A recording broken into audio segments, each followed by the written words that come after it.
But what we did talk about was they're trying to put together some kind of 45th anniversary this coming summer, and we just was looking at each other like, nobody, you don't celebrate 45. I mean, you know, if it's a birthday or, you know, anniversary, something like that, all right. But it's not like, you wait till 50, that's, you know. And we call them up, they said, well, yeah, but you guys might all be dead by now. So I mean, the 40th anniversary was bad enough. I remember that when it came around some years back. I remember because the newspapers, the magazines, the radio, and the TVs all trying to get them like a quote so they could write a little blurb or something, you know. And they was all asking the same thing. They all said, Arlo, what was it like, man? You know, being in Woodstock, dude. And I'm sure they didn't actually talk like that except to me. But I didn't have that much to say. I just told them all the same thing. I said, I just remember getting there. So it wasn't like a whole interview worth, you know what I'm saying? So I was hiding out for the rest of the time. I only remember a couple of things. I remember back early 1969, I had bought a Checker car. It was one of these big American cars that they used to use for like taxis in the cities, and some of the big cities back in then when they still made them. And I bought it because you could fit a whole band in one car. I mean, it was me and all my guitars and my stuff, and a big guy with a double bass and all of his stuff, a guy with a full set of drums, his stuff, another guitar player, all of his stuff, their girlfriends, their stuff, and we hadn't even opened the trunk yet.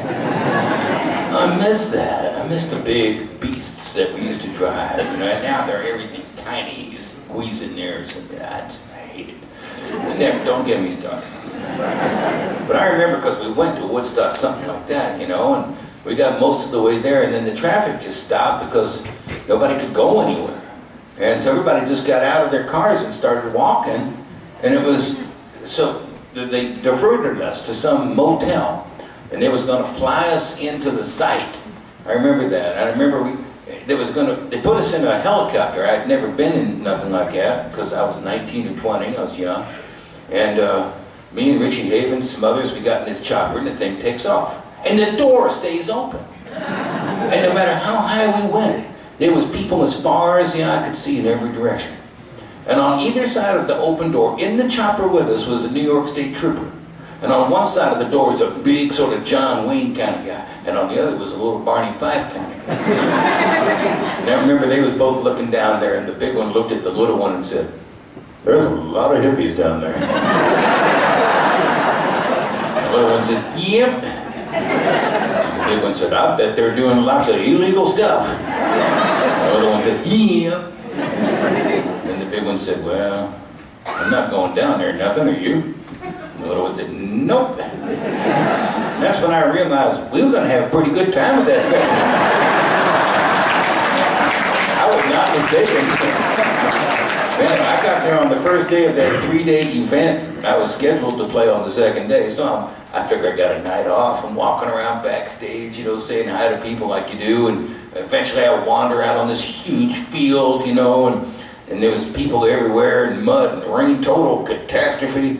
I was doing what everybody else was doing. So at some point late that afternoon, I had a serious case of the munchies. I need to get something to eat, something to drink, you know. It was nothing.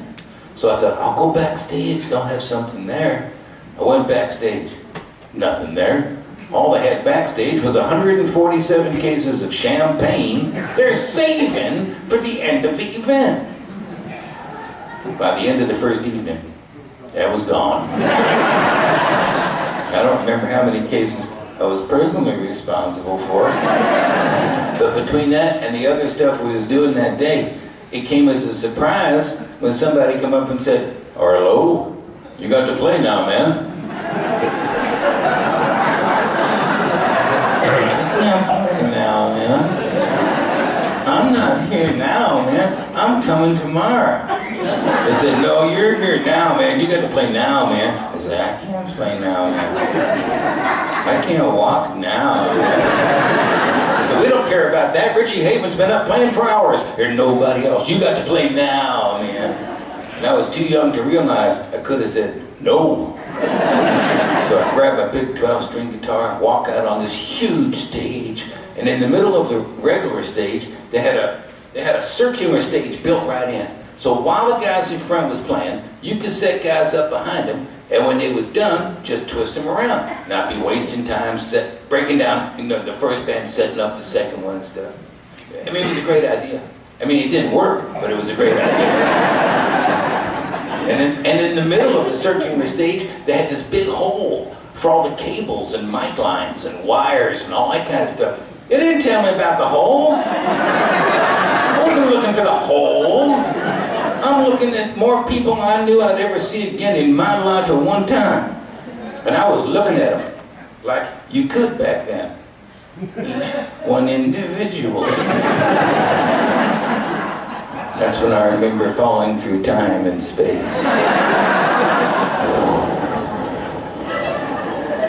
And then the most unbelievable thing happened. I moved through the molecular structure of the wood itself, and I rematerialized on the other side of the hole on stage, almost completely intact. That's my memory of it.